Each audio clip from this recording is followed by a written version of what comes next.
Good morning, সবাই কেমন আছেন? আজকে অনেক দিন পর আবার আপনাদের সাথে একটি ছোট্ট ব্লগ নিয়ে আসলাম।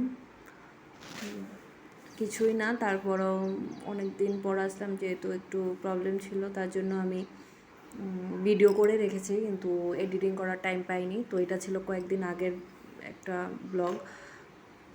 তো অনেক দিন 4-5 দিন পর আমি এটাকে ভয়েস ওভার দিয়েছি। তো এই যা হয়, শরীরটা একটু খারাপ ছিল, তার জন্য আমি ভিডিওগুলি নিয়ে রেখেছি, কিন্তু ভয়েস ওভার দেওয়ার মতো মন মানসিকতা আমার কোনোটাই ছিল না। তো এই এই ছিল। তো তাড়াতাড়ি করে চলে আসলাম রান্না করে। সবারই সকালবেলা সবারই রান্নাঘরেই কাজটা থাকে বেশি।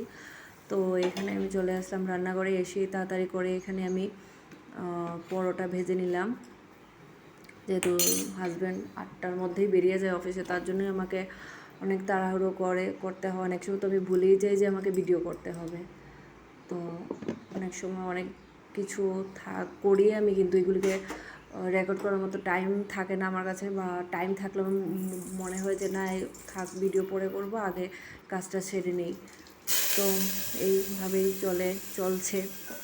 তো এখানে আবার তাড়াতাড়ি করে একটু সয়াবিনের সবজি করবো। রুটিটা আজকে পরোটাটা আজকে ভাবলাম যে সয়াবিনের একটা সবজি করে নিই, তো এটার মধ্যে এত কিছু মশলা থাকবে না, তো আমার ছেলেকেও খাওয়াতে পারবো, ওর জন্য আলাদা করে কোনো আমাকে সবজি করতে হবে না। তো এখানে এটাই যেহেতু ও খায়, তো তার জন্য আমি অনেক সময় এটার মধ্যে কোনো রকমের ঝাল মশলা বলতে কি বোঝায়, যেমন লঙ্কা গুঁড়ো এইসব আমি কিছুই দিই না, সিম্পল করে নিই। এইভাবে তাড়াতাড়ি করে আমি প্রেশারে 2-3টা সিটি দিয়ে অনেক সময় ওর জন্য সবজি করে নিই, যেটা আমরাও খেয়ে নিই অনেক সময় তাড়াহুড়োর মধ্যে। তো এইভাবেই তাড়াহুড়ো করে আমি সয়াবিনের সবজিটা করে নিলাম। আর এটাকে এখন একটু এর মধ্যে অল্প একটু গরম মশলা গুঁড়ো দিয়ে দেব। আগে দিলে কি হয়, যখন সবজিটা হওয়ার আগে যখন আমরা গরম মশলাটা দিই, তো সেন্টটা ভালো আসে না, তো তার জন্য আমি প্রায়ই চেষ্টা করি যে গরম মশলাটা পরে দেওয়ার জন্য। তো এইভাবে আর অল্প অল্প আলু আমি ভেঙে দিয়েছি, তাহলে একটু মাখো মাখো ভাব হবে, খেতেও ভালো লাগবে, দেখতেও ভালো লাগবে, তার জন্য। তো এখানে আমার সয়াবিনের সবজিটা রেডি হয়ে গেছে। এই যে তাড়াতাড়ি করেই করতে হয় সব কিছু।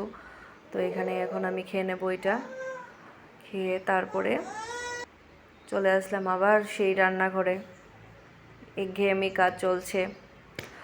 আবার আজকে এখানে একটু অল্প মাথা দিয়ে কি বলবো, এটাকে লাউ করব। তো এটাকে লাউটাকে অল্প আমি একটু কুকারে সিটি দিয়ে নিই সবসময়ই, যাতে তাড়াতাড়ি হয়ে যায়। তো এদিকে লাউটা হবে, তো তার জন্য আমি এখানে মাথাটাও একটু ভেজে নেব এইভাবে। তো আপনারা কী কী রান্না করার সময় টাইম যাতে সময় যাতে কম লাগে, তার জন্য কী কী ট্রিক্স আপনারা ব্যবহার করেন বা অ্যাপ্লাই করেন, আমাকে কমেন্ট করে জানাবেন। আমি তো চেষ্টা করি সব সময় যাতে খুব অল্প সময়ের মধ্যে আমার রান্না শেষ হয়ে যায়। তো এদিকে অল্প একটু চিকেনও করে নিচ্ছি, যেহেতু রাত্রে আর অন্য কিছু রান্না করতে হবে না, যেহেতু এখানে দুপুরবেলায় আমি এগুলি করে নেব, তাহলে রাত্রেবেলা আমার কোনো কিছু করতে হবে না। তো এই যে এখানে চিকেনটাও হয়ে গেছে অনেকটা। আর এটার রেসিপি তো দেওয়ার মতো কিছুই না।